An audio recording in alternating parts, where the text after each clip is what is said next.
Welcome! Today, we're going to dive into a really powerful passage from the third chapter of the Quran, Al-Imran.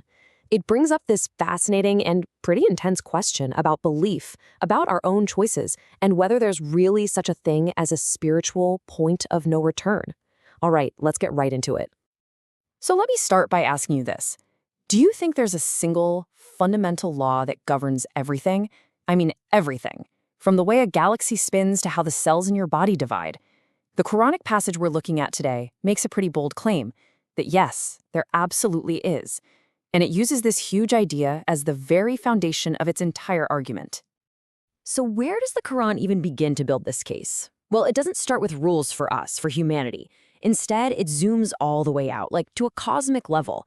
It kicks things off with this grand universal principle about how the entire universe works together as one big cohesive system.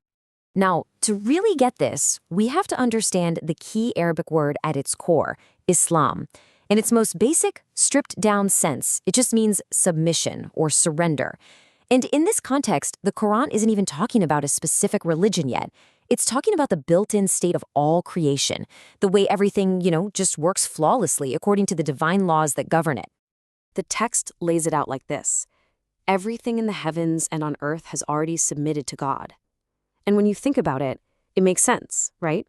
The sun follows its orbit, gravity works, cells divide. It's like a kind of cosmic Islam, a universal state of submission. And the verse then hits you with this powerful question. If the entire universe is running on this one principle, why on earth would we, humanity, try to find a different way? It really frames our choice not just as being disobedient, but as going against the very fabric of reality itself. Okay, so from this huge cosmic law, the passage then zooms right back in on us, on human history. The argument goes something like this. If the universe has one single law, then it makes sense that divine guidance for humanity would also have one consistent message, even if it was delivered by a whole bunch of different messengers over thousands of years. And here, the text actually tells believers to say, hey, we believe not just in what we received, but in the guidance given to all the prophets.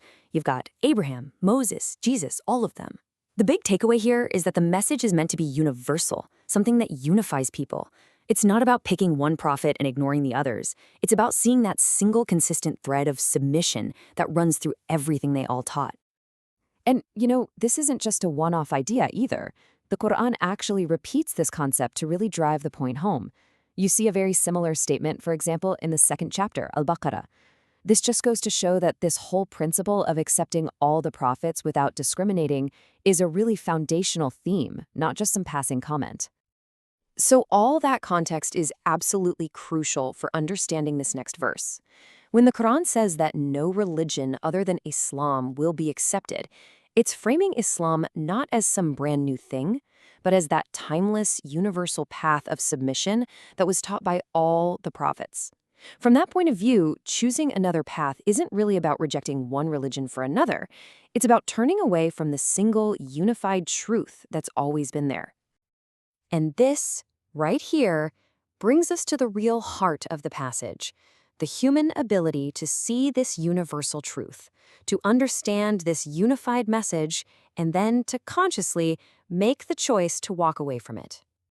The Quran has a very specific Arabic word for this kind of choice, fisk. Now, this isn't about making a simple mistake or, an accidental sin.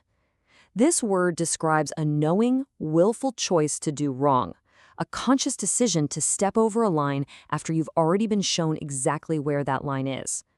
And once you understand fisk, the very first verse of our passage just clicks into place. See, it's referring back to a covenant, a clear agreement that was established through the prophets. So when it says whoever turns away after that, meaning after the truth has already been made clear, they are committing this exact act of defiant disobedience. And then the text really sharpens its focus. It makes it crystal clear it's not talking about people who are just confused or maybe haven't heard the message. Nope, it's describing a very specific person. Someone who believed, saw clear proof, and even said, yes, this is true, and then chose to disbelieve. The consequence it talks about, this curse, is presented as a state of being cut off from divine mercy, almost like a self-imposed spiritual exile. So what you have here is a really clear sequence. Step 1, you receive clear evidence. Step 2, you make a conscious choice to deny that evidence. And step 3, that choice leads directly to a spiritual consequence. It's a straight line, a chain of cause and effect. And it all hinges on one thing: human free will.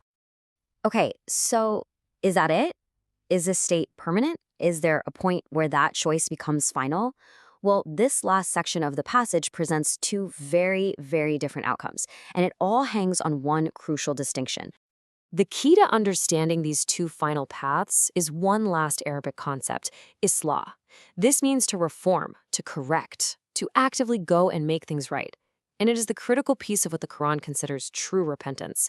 It suggests that just feeling sorry isn't quite enough. You have to take action to actually fix what you broke. And this just reveals this constant principle you see throughout the text: mercy. It seems like almost every stern warning is immediately followed by an open door. Even after making a mistake as serious as consciously denying the truth, the path back is still open. Through repentance and that critical piece, reformation, you have to pair the regret with corrective action. But then, right after that, we get this. And it sounds like a total contradiction, doesn't it? How can one verse offer forgiveness, but the very next one says that for some, repentance will never be accepted? Well, this is the point of no return.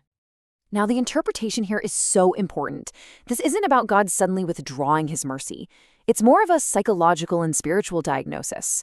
The verse describes someone who doesn't just disbelieve, but increases in disbelief. They double down again and again.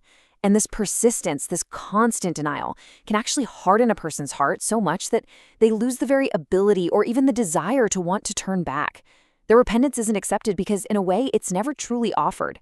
They've lost the will to even try. And that leaves us with this really profound final thought.